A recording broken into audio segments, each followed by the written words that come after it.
Dear viewers, আজকের এই ভিডিওতে আমি দেখাবো কিভাবে হাউ মানে চাইনিজ মিনি স্কেলগুলোকে ক্যালিব্রেশন করতে হয়।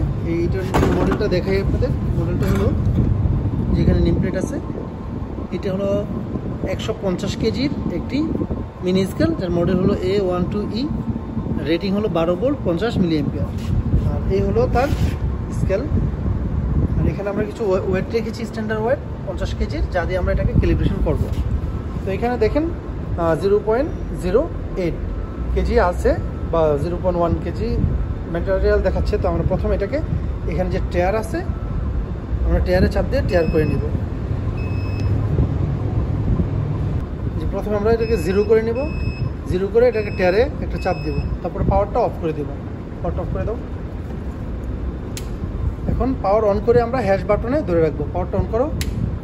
এই যে আমরা হ্যাশে চাপ দিয়ে ধরে রাখলাম।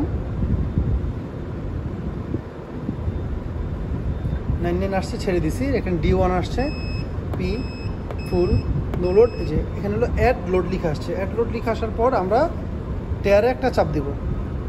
টেয়ারে একটা চাপ দিলাম। টেয়ারে চাপ দেওয়ার পর আবার টেয়ারে চাপ দিয়ে এখানে যে লাইটটা আছে, লাইটটার স্থান পরিবর্তন করা যায়। আমরা এটা 50-এ আনি, যেহেতু 50 কেজি করবো। আর এখানে হলো এটা এখানে 0 থাকে, এই 0টা দিয়ে আমরা পয়েন্টটাকে বাড়াবো, 50 কেজি করে দেবো।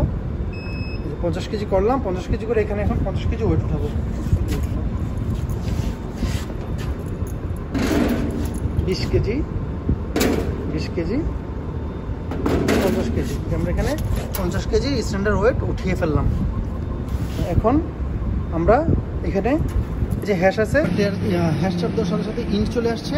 ইন চলে আসার পর আমাদের পিছনে যদি আপনাদের দেখাই, যে এটা হলো পাওয়ার লাইন, এটা হলো সুইচ, এটা হলো একটি ফিউজ। আর এইখানে একটি কানেক্টর আছে এর ভিতরে। এই কানেক্টর, এটার ভিতরে একটি সুইচ আছে। এই সুইচটিতে আমরা এখন চাপ দিব। সুইচটিতে চাপ দিলে কি হয় দেখেন। সুইচটিতে চাপ দাও। সুইচে চাপ দেওয়ার পরে পরে আমাদের মেন ডিসপ্লেতে চলে আসছে। আর এখান থেকে 50 কেজি দেখাচ্ছে। এখন আমরা এখান থেকে 20 কেজি নামাই ফেলবো। নামে দেখবো আমাদের 20 কেজি কমে কিনা। 20 কেজি নামালাম। এই যে আমাদের 30 কেজি আছে। আর 10 কেজি নামাও। এই যে আমাদের 20.9899 কেজি বা 20 কেজি দেখাচ্ছে। এটা নামাই ফেলো। ওকে, আমাদের প্রায় 0 চলে আসছে। এইভাবে আমরা মিনি স্কেলকে ক্যালিব্রেশন করবো। Thanks for watching. Allah Hafiz.